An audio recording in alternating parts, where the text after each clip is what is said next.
এক একটা বউ সাজাতে আমাদের কিন্তু অনেক কষ্ট হয়, কারণ বউদের একটা হেয়ার স্টাইলে প্রায় 1 ঘন্টার বেশি সময় লাগে, একটা আই লুকে লাগে অনেকটা সময়।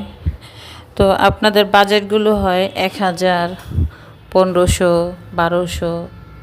আসলে এরকম প্রাইজে তো আর বউ সাজানো যায় না, তাই না? তো 2 থেকে 5-এর মধ্যে যদি আপনারা বউ সাজান, তাহলে সেই বউটা আপনাদের মনের মতো হবে। আপনাদের কিন্তু অনেক আশা ভরসা থাকে একটা বউ নিয়ে। একটা মেয়ে কিন্তু বিয়ে করার আগে তাদের স্বপ্ন থাকে, আমি এভাবে সাজবো, এভাবে সাজবো। তো অনেক দামি দামি সাজের ছবিগুলো তারা গুগলে যায় ডাউনলোড দেয় যে আমি এভাবে সাজবো, কিন্তু তারা জানে না যে সাজগুলো তারা ডাউনলোড দিয়েছে ওই সাজটার প্রাইস কত ছিল।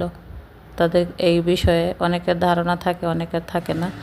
যাই হোক, আমার সাজটা কেমন হলো অবশ্যই কমেন্ট করে জানাবেন। প্রত্যেকটা কাজ আপনাদের উৎসাহ পেলে আমাদের আরও করতে অনেক বেশি ভালো লাগে।